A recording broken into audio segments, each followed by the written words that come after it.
Daily. Taste the Daily.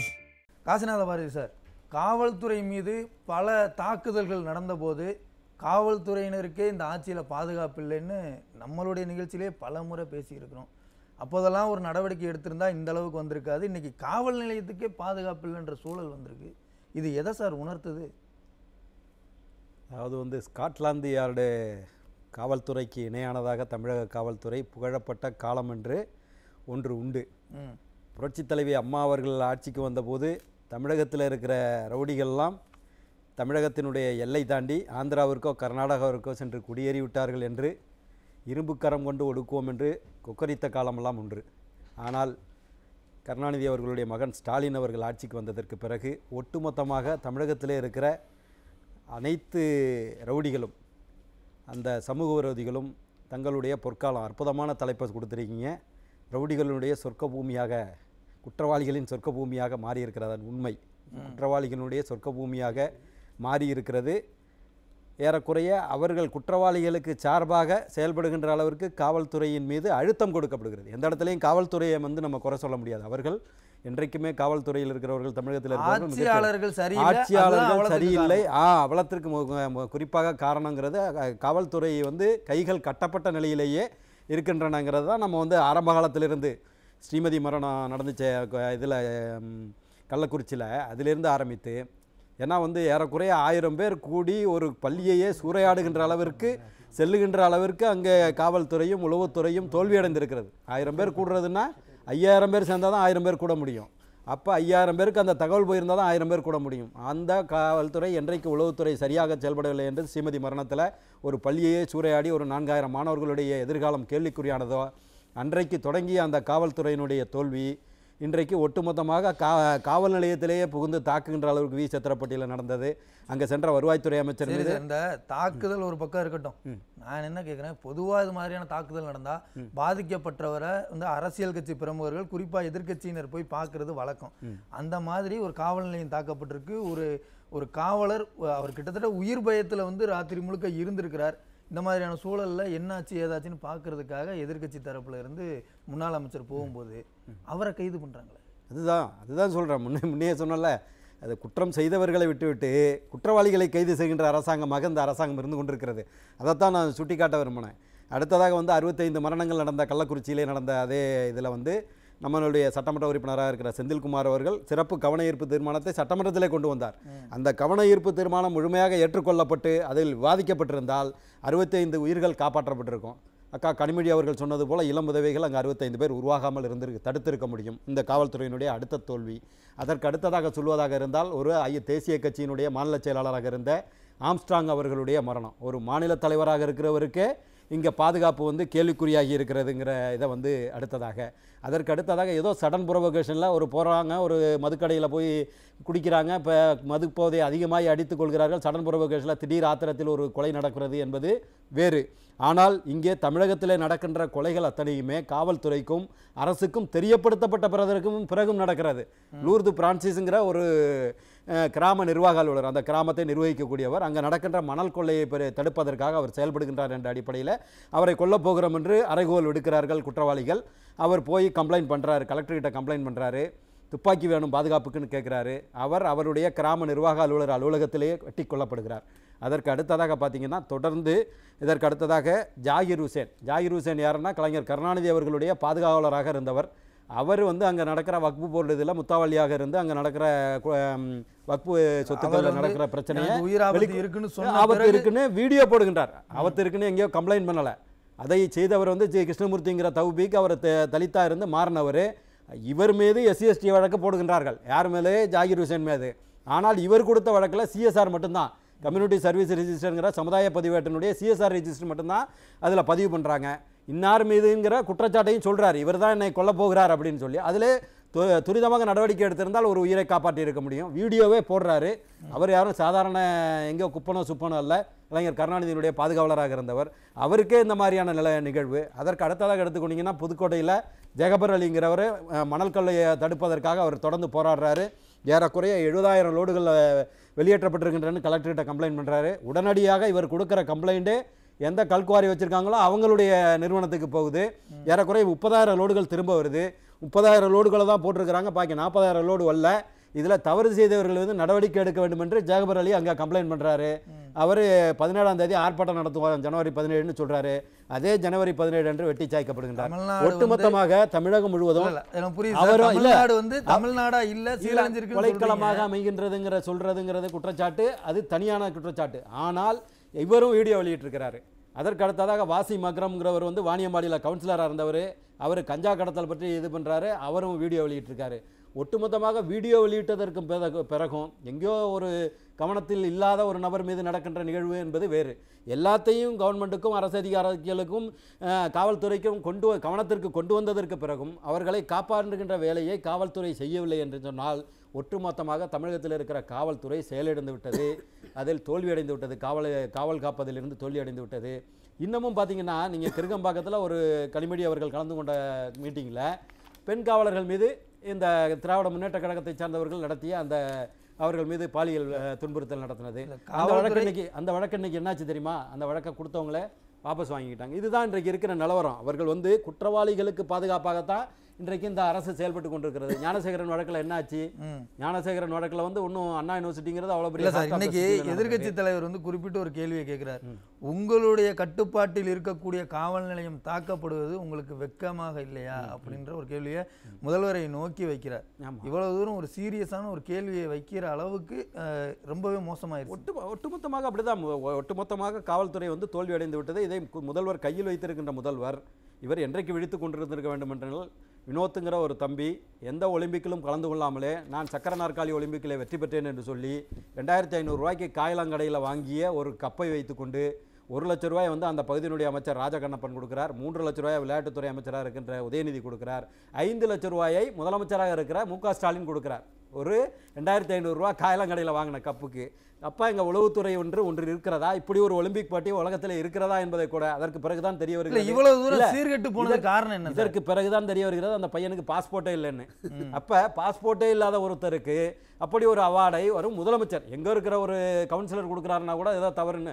அப்போ ஒட்டுமொத்தமாக உளவுத்துறை எந்த அளவிற்கு இவர்களிடம் செயலற்று செயல்படாமல் இருந்து கொண்டிருக்கிறதுக்கு இதை உதாரணத்துக்கு நம்ம சொல்லலாம். இன்னும் எடுத்துக்கொண்டீங்கன்னா அண்ணா பல்கலைக்கழக ஞானசேகரன் வழக்கில் நடந்த நிகழ்வுகளை வந்து நீங்கள் இதாக பார்த்தீங்கன்னா ஏறக்குறைய வந்து அதில் வந்து சம்பவம் நடந்த அதிலிருந்து அவங்களுக்கு நடந்த ஒவ்வொரு நிகழ்வுகளும், அவரை விசாரித்தது ஆண் காவலர் விசாரித்ததிலிருந்து, கம்ப்ளைண்ட் கொடுக்காதீங்கன்னு அவரை மிரட்டினதிலிருந்து, அதற்கு பிறகு மறுநாளே சிட்டி கமிஷனராக இருக்கிற அருண் அவர்கள் ஒரே ஒரு குற்றவாளி தான் வந்து வக்காலத்து வாங்கியதிலிருந்து, வக்கீல் நாங்கள் போய் யாருக்கு வேணாலும் வக்காலத்து போட்டு வழக்கு நடத்தலாம், ஒரு சிட்டி கமிஷனரே ஒருத்தருக்காக வந்து ஒரே குற்றவாளி தான், அதில் 10 குற்றவாளி இருந்தால் கூட உங்களுக்கு என்ன? இது காவல்துறையினுடைய புலனாய்வுக்கு பிறகு அது வெளில வரப்போகுது. அப்போ யாரையோ காப்பாற்றுகின்ற முகத்தான் அவர்கள் செயல்பட்டு கொண்டிருக்கிறார்கள்ங்கிறத இதுவரைக்கும் வந்து பிஇடபிள்யூங்கிற பெண்கள் பாதுகாப்பு ப்ரொஹிபிஷன் ஆஃப் இந்த வழக்கு வந்ததற்கு பிறகு, பெண்கள் பாதுகாப்பு சட்டம் வந்ததற்கு பிறகு அந்த இதை வந்து பொது வழியில் அந்த எஃப்ஐஆரை வெளியிடக்கூடாது. ஆனால் உடனடியாக அந்த எஃப்ஐஆர் வெளியில் வருகிறது. கேட்டால் வந்து பிஎன்எஸில் மாறிட்டாங்க, மத்திய சட்டத்துக்கு மாறினதில்லை. மத்திய சட்டத்துக்கு மாறுவதற்கும் இது வெளியில் வருவதற்கும் உடனடியாக அதை 32 பேர் டவுன்லோட் செஞ்சு எடுத்திருக்காங்க. அவங்க யாருன்னு விசாரிச்சிருக்காங்களா? அடுத்தது ஒரு திருடன் வந்து ஒரு திருட்டை செய்வதற்கு கிளம்பிய உடனே அரசு செய்யப்படுவதில்லை, 10வது திருட்டில் 11வது திருட்டில். அப்போ இந்த ஞானசேகரன் இதற்கு முன்பு எத்தனைப்பட்ட பெண்களிலும் அவர் தவறாக நடந்து கொண்டார். ஏன்னா இதில் வந்து அவங்களுடைய முகவரி ஒட்டுமொத்தமாக அனைத்தும் வந்ததற்கு பிறகு உண்மையிலே கம்ப்ளைண்ட் கொடுக்கணும்னு பாதிக்கப்பட்டவர்கள் நினைத்திருந்தால் கூட நாளைக்கு நம்மளுடைய முகவரியும் வரும், உண்மையாகவே திருமணம் செய்து கொண்டு எங்கேயாவது வாழ்ந்துகிட்டு இருப்பாங்க, நம்மளுடைய வாழ்க்கை வீணா போயிடும்னு அவர்களுக்கெல்லாம் கொடுக்கப்பட்ட மறைமுக எச்சரிக்கை இதான் சார். இப்போ நம்ம பல முறை இதையெல்லாம் சுட்டிக்காட்டி காவல்துறையினுடைய செயல்பாடு சரியில்லைன்றதை எதிர்க்கட்சி தலைவரும் சரி பொதுமக்களே பல இடங்களில் வந்து போராட்டம் தருணான்னு சொல்லி இறங்கிட்டாங்க. அப்பொழுதெல்லாம் முதல்வர் விழித்துக் கொள்ளவில்லை. இப்போ வந்து ஒரு காவல் நிலையமே தாக்கப்பட்டிருக்கு, இனியாவது முழிச்சுப்பாரா? எதுக்கெல்லாம் வாய்ப்பே கிடையாது. அவருடைய கவனமெல்லாம் வேற எங்கோ இருக்கிறது. நீங்கள் வந்து ஒரு தம்பி தன்னுடைய குடும்பத்தில் இருக்கிற தம்பியினுடைய பிரச்சனைக்காக அவர் வந்து டெல்லிக்கு போவார், அங்கே போய் பேச்சுவார்த்தை நடத்துவார்.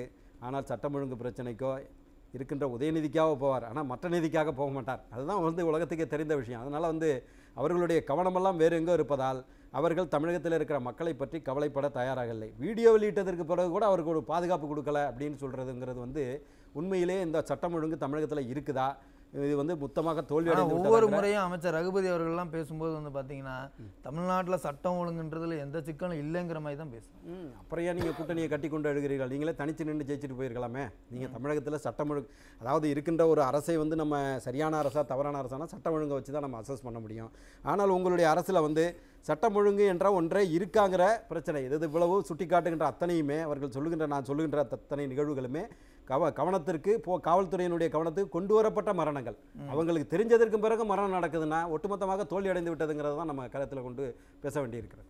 சரி, அப்போ எதிர்க்கட்சி தலைவர் மிக முக்கியமான ஒரு கேள்வி வைக்கிறார். என்னன்னா, இப்போ காவல் நிலையத்துக்கே பாதுகாப்பு கொடுக்க முடியல, இந்த அரசால எப்படி மக்களை பாதுகாக்க முடியும்? மக்கள் எல்லாருமே வந்து தங்களை தாங்களே பாதுகாத்துக்கோங்க இந்த ஆட்சி முடிகிற வரைக்கும் அப்படின்ற அளவுக்கு ஒரு அறிக்கை வெளியிட்டிருக்காரு. இப்போது வரைக்கும் அதற்கு வந்து எந்த பதிலும் வந்த மாதிரி தெரியல. ஒரு 8 மாதத்துக்கு அதுதான் வழி, வேற வழியே கிடையாது. ஏன்னா வந்து பெண் காவலர்களுக்கே பாதுகாப்பு இல்லை, இப்போ காவல் நிலையத்திற்கு பாதுகாப்பு இல்லை, இப்போ யாருக்குமே இங்கே பாதுகாப்பு இல்லை. ஒரு விஓவாக இருக்குது இப்போதைக்கு வந்து இது வரைக்கும் வந்து நீதிமன்ற வளாகத்திலே கொலைகள் நடக்கின்றன, காவல் நிலையத்திற்கு எதிர்ப்புறமே கொலைகள் நடக்கின்றன. இப்போ ஒட்டுமொத்தமாக அனைத்திலுமே தோல்வி அடைந்து விட்டதுங்கிற கருத்தை தான் நம்ம பதிவு வைக்கிறோம். சரிங்க சார். இப்போ இந்த ஈச்சனேரியில் மதுரை மாவட்டத்தில் ஈச்சனேரியில் ஒரு காவலர் வந்து எரித்து கொலை செய்யப்பட்டார். உசிலம்பட்டியில் வந்து பார்த்தீங்கன்னா ஒரு காவலர் வந்து டாஸ்மாகில் ஒரு குற்றவாளியால் அடித்து கொலை செய்யப்பட்டார். அந்த குற்றவாளிகளுக்கு இங்கேருந்து சார் தைரியம் வருது? ஏற்கனவே அவர் பல குற்றச்சம்பவங்களில் ஈடுபட்டவர். இப்போது இந்த காவல் நிலையத்தை தாக்கிய நபர் கூட வந்து பார்த்தீங்கன்னா ஒரு கொலை குற்றத்தில் குற்றஞ்சாட்டப்பட்ட ஒரு நபர் தான். அப்போ இவங்களுக்குலாம் எங்கேருந்து தைரியம் வருது? இல்லை, அதுதான் அரசினுடைய தோல்வியிலிருந்து தான் அந்த தைரியம் வருது. ஏன்னா வந்து சிறுசேரியில் ஒரு ஐடி பார்க்கில் ஒரு ரேப் அண்ட் மர்டர் நடந்துச்சு. புரட்சித் தலைவர் அம்மா அவர்கள் காலத்தில் இமீடியட்டாக வந்து வடமாநில தொழிலாளர்கள் என்கவுண்டர் போட்டாங்க. அப்போ வந்து மக்களுக்கு பயம் வரும். ஏறக்குறைய தமிழகத்தில் இருந்த அயோத்தியாக்குப்பம் வீரமணியிலிருந்து ஆரம்பித்து வெள்ளை ரவியிலிருந்து தமிழகத்தில் அதுவும் சென்னை மாநகரத்தில் பல்வேறு குற்றச்செயல்களை செய்து கொண்டிருந்த மொத்தமான ரவுடிகள் சாம்ராஜ்யத்திற்கு முடிவுரை எழுதியவர் புரட்சித் தலைவர் அம்மா. சந்தன கடத்தல் வீரப்பனிலிருந்து ஆரம்பித்து அதில் கூட சில மாறுபாடுகள் இருக்கலாம். ஆனால் வந்து ஒட்டுமொத்தமாக ரவுடிகள் சாம்ராஜ்யத்திற்கு முடிவுரை எழுதியவர், இரும்புக்கரம் கொண்டு ஒடுக்கியவர் புரட்சித் தலைவர் அம்மா. அப்படி ஒரு அரசு இங்கே இருந்துச்சுன்னா பயம் வரும். அது வந்து நீங்கள் வந்து செய்யலை, அவர்களுக்கு வக்காலத்து வாங்குகிறார்கள். இப்போ ஒரு அரசு சேவை இல்லத்தில் ஒரு அரசு சேவை இல்லத்தில் 8வது படிக்கிற பெண் மீது அந்த காவலாளி வன்முறை செய்திருக்கிறார், அப்படி பாலியல் வன்முறை செய்திருக்கிறார்னு சொல்லி ஒரு வழக்கு வருது. சமூக நலத்துறை அமைச்சராக இருக்கிற கீதா ஜீவன் என்ன சொல்கிறாங்கன்னா, அவர் 20 வயதுலேருந்து இங்கே தான் வேலை பார்த்தாரு, அவர் மேலே இதுவரைக்கும் குற்றச்சாட்டு வரல, இதுவரைக்கும் குற்றம் செய்யாதவன் இன்னைக்கு செய்யக்கூடாதா? இல்லை, குழந்தைகளை கேட்டும்போது அப்பா மாதிரின்னு சொன்னாங்கன்னு சொல்லியிருந்தாங்க. அதுதான் ஒரு மோசமான அப்பாவாக இங்கே இருந்து கொண்டிருக்கிறார் ஸ்டாலின்ங்கிறது தான் இப்போ நீங்கள் குற்றச்சாட்டு. அப்பா மாதிரின்னு சொல்கிறாங்கிறது அது வேற விஷயம். ஆனால் தவறு செய்திருக்கிறார் என்பது போது ஏன் அவங்களுக்காக நீங்கள் வக்காலத்து வாங்கணும்னு தான் நாங்கள் கேட்குறோம். குற்றம் நடந்துருச்சுன்னா உடனடியாக சட்டம் தன் கடமையை செய்ய போகுதுன்னு சொல்லிட்டு போக வேண்டியானே. இது வரைக்கும் அவங்க செய்யலை. அப்போ என்னன்னு பார்த்தீங்கன்னா, இந்த சமூக விரோதிகளுக்கும் இந்த திராவிட முன்னேற்ற கழகத்திற்கும் ஒரு நெருங்கிய தொடர்பு இருக்குங்கிறது குற்றச்சாட்டை தொடர்ந்து நாங்கள் சொல்லிட்டு வர்றோம். ஏறக்குறைய ஜாபர் சாதிக்கு நீங்கள் வந்து சர்வதேச கடத்தல் மன்னன் ஜாபர் சாதிக்கு எஃப்ஐங்கிற Federal Investigation Bureau of America வந்து அவன் அங்கேருந்து சொல்கிறான், இந்தியாவிலிருந்து போதைப் பொருட்கள் மெத்தபெட்டமைன் வந்து கடத்தப்படுகிறது அப்படிங்கிற அவங்களுடைய குற்றச்சாட்டு வந்து, அந்த குற்றச்சாட்டு வந்ததற்கு பிறகு அது தமிழகத்திலிருந்தும் குறிப்பாக சென்னையிலிருந்து தான் கடத்தப்படுகிறதுங்கிற ஒரு குற்றச்சாட்டு வந்து கடைசியாக பார்த்தீங்கன்னா திராவிட முன்னேற்ற கழகத்தினுடைய அயலக பிரிவினுடைய தென்சென்னை மாவட்ட செயலாளர் இருக்கின்ற ஜாபர் சாதிக்க பிடிக்கிறாங்க. அந்த ஜாபர் சாதிக்கு பார்த்தீங்கன்னா வந்து அந்த பகுதியினுடைய மாவட்ட செயலாளர் இருக்கின்ற சிற்றரசு, அதே போல் வந்து உதயநிதி ஸ்டாலின், கிருத்திகா உதயநிதி, இதே மு.க. ஸ்டாலின் அவர்களோடும் புகைப்படம் எடுக்கின்ற அளவிற்கு ஒரு பொறுப்பை வாங்குகின்ற அளவிற்கு அந்த கட்சியில் சேர்ந்தே 6 மாதத்திற்குள் அவர் வந்து ஒரு அயலக பிரிவினுடைய பொறுப்பாளராக வருகின்ற அளவிற்கு 10 படங்களை ஒரே நேரத்தில் எடுக்கின்ற அளவிற்கு ப்ரொடியூசராக மாறுகின்றார் சொன்னால் யாரோடைய ஒரு கவுன்சிலரோட போட்டோ எடுத்து கொடுக்குறதுல தவறில்லை. ஆனால் முதலமைச்சராக இருக்கின்றவரோடைய நெக்ஸஸாக நெருங்க முடிகிறது என்று சொன்னால் அப்போ இந்த திராவிட முன்னேற்ற கழகத்திற்கும் சமூக விரோதிகளுக்குமான தொடர்பு மிக அதிகமாக இறுக்கமாக ஆகி கொண்டிருக்கிறது. இல்லை, தமிழ்நாடு வந்து சொர்க்க பூமி ஆயிருச்சா, குற்றவாளிகளுடைய சொர்க்க பூமி ஆயிருச்சான்னு தலைப்பில் கேள்வி கேட்க ஆரம்பிச்சா நீங்கள் திமுகவே அது வந்து கூடாரமாக மாறி போச்சு. அவர்களுக்கு வக்காலத்து வாங்குவதற்கு பீஸ் வாங்காத வக்கீல்களாக அவர்களுடைய அமைச்சர்களே முதலமைச்சர் உட்பட அனைத்து பேரும் செயல்பட்டு கொண்டிருக்கிறார்கள். அதனால தான் வந்து அவங்களுக்கு பயம் விட்டு போச்சுங்கிறேன். பயம் இருந்துச்சுன்னா இந்த மாதிரி தவறுகளை செய்வதற்கு முன்பு அவர்கள் யோசிப்பார்கள். ஒரு 2 பேரை என்கவுண்டரை போட்டு இதில் ஒரு பயம் வந்துருந்துச்சுன்னா அது தெரியாது. ஆனால் வந்து இன்னும் பார்த்தீங்கன்னா வந்து அவருடைய ஆம்ஸ்டாங் அவர்களுடைய மரணத்தில் ஏறக்குறைய 100 பேரை வந்து கைது பண்ணியிருக்கிறாங்க. ஏங்க 100 பேர் வந்து ஒரு இடத்துல மீட்டிங் போட்டாங்க, ஒருத்தரை கொலை பண்ணுறதுக்கு திட்டமிட்டாங்க, எங்கேயாவது அறிவுபூர்வமாக இருக்காது, உண்மையாக இருக்க முடியுமா? நீங்களே சொல்லுங்கள். 100 பேர் சேர்ந்து என்ன ஒரு கல்யாண மண்டபத்தில் மைக் போட்டு இன்னாரை கொலை பண்ணணும், நீங்கள் எவ்வளோ தெரியுங்க அப்படியா பேசியிருக்க முடியும்? அதற்கான ப்ராபபிலிட்டி இருக்கா? ஒட்டுமொத்தமாக அந்த வழக்கை ஊற்றி மூடுகின்ற வேலையை தான் செஞ்சுக்கிட்டு இருக்காங்க. இப்படி செயல்பட்டால் சமூக விரோதிகள் தொடர்ந்து தன்னுடைய செயலை தொடர்ந்து கொண்டு தான் இருப்பார்கள். நன்றி சார், தொடர்ந்து பேசலாம். காசிநாத பாரதி சார், இந்த ஆட்சியில் சட்டம் ஒழுங்கு அப்படிங்கிறது தான் ஒரு பெரிய பிரச்சனையாகவே உருவெடுத்துக்கிட்டே இருக்குது.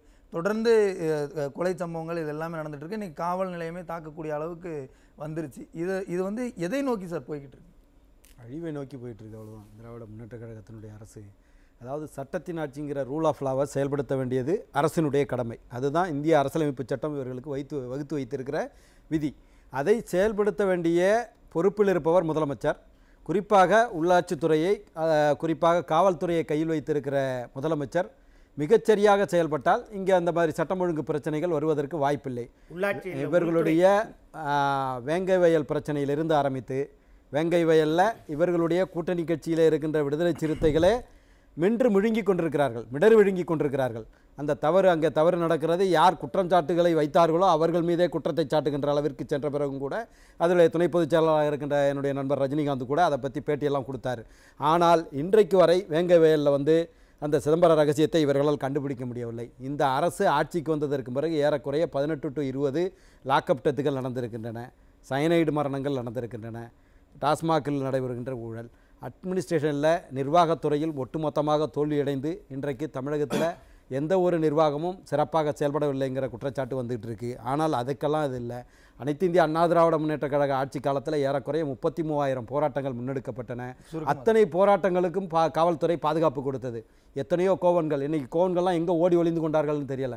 3 டாஸ்மாகை மூடு என்று போராட்டத்தை எடுத்தவர்கள் எல்லாம் இன்றைக்கு 65 பேர் கள்ளச்சாராயம் குடித்து இறந்து போகிறார்கள். இந்த திமுக ஆட்சியில் அதற்கு எதிர்ப்பு குரல் கொடுக்க தயாராக இல்லை. ஒட்டுமொத்தமாக இந்த முட்டுக் கொடுக்கின்ற காங்கிரஸ் பேர் இயக்கம் போல அவர்களுடைய மாவட்ட தலைவர் ஜெயக்குமார், திருநெல்வேலி மாவட்ட கழகத்தினுடைய மாவட்ட தலைவராக இருந்த ஜெயக்குமார் அவர்கள் மரணத்திற்கு கூட 2 ஆண்டுகள் ஆகிவிட்டது. இன்றைக்கு வரைக்கும் கண்டுபிடிக்க முடியாத கையாளாகத்தனத்தில் தமிழகத்தினுடைய காவல்துறை இருக்கிறது. அதையும் தாண்டி எங்களுடைய கட்சியினுடைய மாவட்ட தலைவரே செத்தாலும் சரி, மாநில தலைவரே செத்தாலும் சரி, முட்டுக் கொடுப்பது எங்களுடைய விட்டுக் கொடுக்காத வேலை என்ற அடிப்படையில் அண்ணன் செயல்பட்டுக்கிட்டு இருக்காரு. உண்மையிலேயே தமிழக மக்களின் நலனுக்காக தான் இந்த அரசியல் இயக்கங்கள் செயல்படுகின்றதா, இல்லை உதயநிதி கருணாநிதி குடும்பத்தினுடைய வளர்ச்சிக்காக மட்டுமே இவர்கள் இயக்கம் நடத்துகின்றார்களா? உண்மையிலேயே திருமாவர்கள் மீது கூட எங்களுக்கு ஒரு மிகப்பெரிய வேதனை. ஏன்னா ஏழை மக்களுக்காக செயல்படுகின்ற இயக்கம் இன்றைக்கு யாருக்காகவோ ஒத்து ஊதி கொண்டிருக்கிறார்கள் என்கிற வருத்தத்தில் தான் நாங்கள் இருக்கிறோம்.